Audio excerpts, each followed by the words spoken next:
Dandelion, lion is the king of the jungle, and I think dandelion is the king of the herbs in the garden, because dandelion is a bitter herb. If you were to bite it and eat it, it's... Hey, I'm Barbara O'Neill, and if you're over 50 and feeling constantly tired, struggling with weight around your middle, or dealing with sluggish digestion, your liver might be the culprit. The good news? You can fix your fatty liver in just 2 weeks by eating or drinking this simple remedy. It's easier than you think. Let's dive in and get your liver back on track.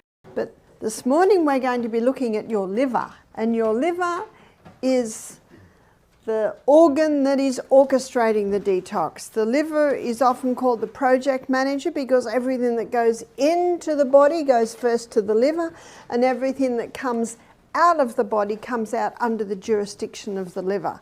So what we're going to first of all do, have a look at what goes into the body and what the liver does with it.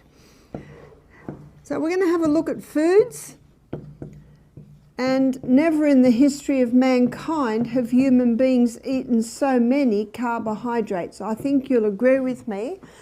We've become high carbohydrates consumers. You just go into any supermarket and there's usually a whole aisle devoted to bread, a whole aisle devoted to cereal, and almost a whole aisle devoted to pasta. There's certainly a large section devoted to cakes.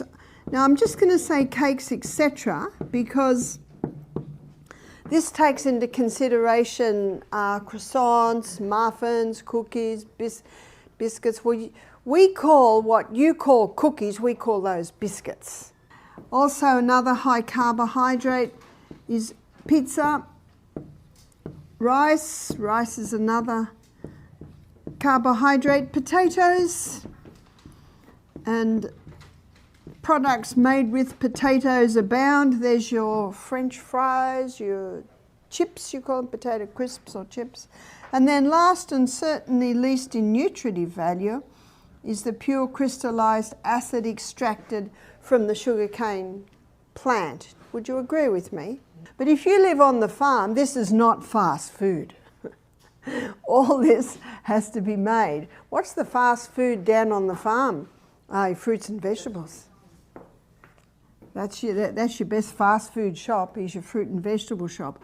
All of these foods in the gastrointestinal tract break down to a singular structure called glucose. And glucose gets absorbed out of the gut into the blood, goes on the M1 main highway, portal vein straight to the liver. And then the liver determines what happens to that glucose. And the first place it goes is to the cell.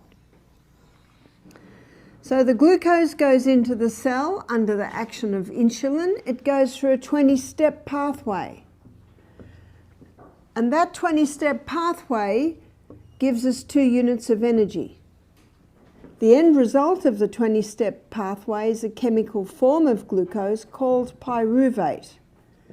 And pyruvate is the chemical form of glucose that gets fed into what's often called the powerhouse of the cell, because this 8-step pathway delivers to us 36 units of energy.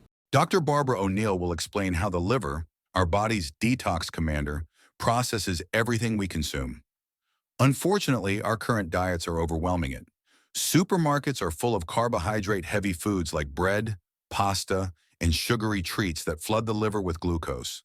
Much of this glucose is converted into fat, leading to a silent epidemic of non-alcoholic fatty liver disease. Most people don't realize that foods like pizza, chips, and even rice put extra strain on the liver, which should be focused on detoxing, but instead gets burdened with fat. Dr. Barbara O'Neill emphasizes that fruits and vegetables help the liver by promoting detox rather than fat buildup. It's time to stop overwhelming our bodies with excess carbs and choose natural healing foods. The liver can recover, but only if we act now by embracing real, nutritious foods. You see, on this high carbohydrate diet, the poor old pancreas is getting screamed at all day. More insulin, more insulin, more insulin. But on this diet, the pancreas is getting a break and it starts to revive. people with high cholesterol levels came back to normal. And what are we told we've got to do if we want to get cholesterol levels down? Stop the meat, butter, cream, cheese, eggs. Am I right? Yeah, and the drug. That's true. The cholesterol levels were coming down. Atkins scratched his head. His cancer patients were going into remission. Do you remember yesterday? And I do admit I am guilty of information overload. But cancer cells consume 15 times the glucose of any other cell. So when you drastically stop these high glucose foods, the cancer cells can actually self-destruct when they're not getting the glucose they need. What Atkins discovered is that these 3 food groups are the essential food groups. What does essential mean? Body doesn't make, you got to put it in. Fiber's essential because our gut needs to be swept every day. That's what fiber does. Essential because it's in the fiber part of the food that you'll often get a concentration of your nutrients. Did you know that the highest concentration of nutrients in the potato is just under the skin? And when you peel your potatoes, you lose that. We're very thankful to Jamie Oliver, who got people to leave the skins on their potatoes. Dr. Barbara O'Neill will explain how a high-carb diet keeps the pancreas overworked by demanding constant insulin production. This can lead to exhaustion, but when we reduce glucose-heavy foods, the pancreas finally gets a break and can start to recover. Interestingly, people with high cholesterol saw their levels drop, not by avoiding butter, cream, or eggs, but by reducing carbs. Despite what we've been told, carbs are the real culprit. Dr. Barbara O'Neill highlights that even cancer cells, which thrive on glucose 15 times more than normal cells, can be weakened by reducing glucose intake. Essential foods like butter, eggs, and cream don't spike insulin and support overall health. Fiber also plays a critical role, cleaning out the gut and delivering nutrients. Even eating potatoes with the skin can boost nutrition. The truth is, fatty liver thrives on sugar, not healthy fats. Whereas dandelion, lion is the king of the jungle, and I think dandelion is the king of the herbs in the garden, because dandelion is a bitter herb. If you were to bite it and eat it, it's very, very bitter. And you've heard the old saying, sweet to the mouth, bitter to the stomach. Sweet to the mouth, bitter to the stomach. Think of that with sugar. Sugar is sweet to the mouth but very bitter to the stomach.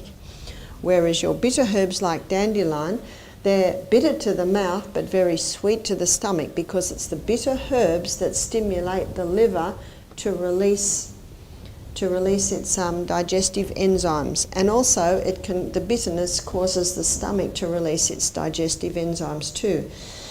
Dandelion is the liver herb.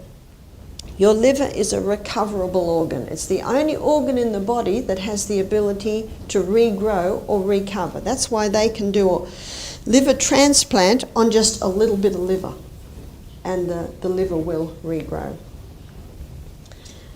And I'm so glad that God made the liver a recoverable organ, because some of the things that people are doing to their body, in ignorance, mostly granted, if we didn't have a recoverable organ, some of us wouldn't even live past our 20s. But God, in His great wisdom and mercy, made the liver to be a recoverable organ. And these herbs help stimulate the liver to regrow and to recover. Cancer cannot get a hold on the body if the liver's working in optimum performance. Now, how can we eat this? How can we eat the dandelion? Well, there's a recipe in Europe. A friend of mine went through Europe traveling for a while, and she stayed at some of her relatives because she is German descent. And she said that they make this wonderful hot potato salad. They cook the potatoes, and then they chop them up hot into hunks, and then they chop up heaps of dandelion, and then they put lots of olive oil, crushed garlic, and salt. Just imagine that. Doesn't that sound yum?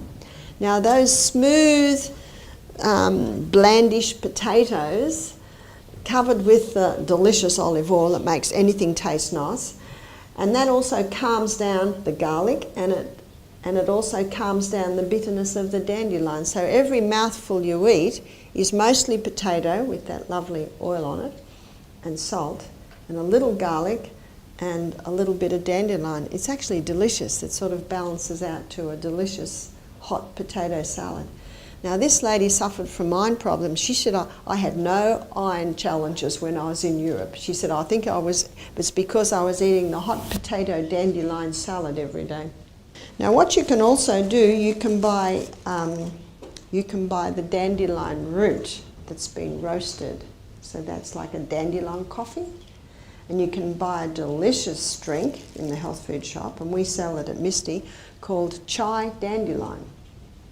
A lot of people will drink chai tea, but the tea, of course, has the tannin and the caffeines in it. But chai dandelion is a delicious drink. A lot of people don't like herb teas because they say they're tasteless and bland. Not chai dandelion. Chai dandelion is a delicious drink, and it has a whole lot of herbs and spices with it to give it that beautiful flavour. So you can have the fresh dandelion scattered through your salads, or you can make your hot potato salad with lots of dandelion in it, the leaves, or you can buy the dandelion root roasted and have that as a hot drink.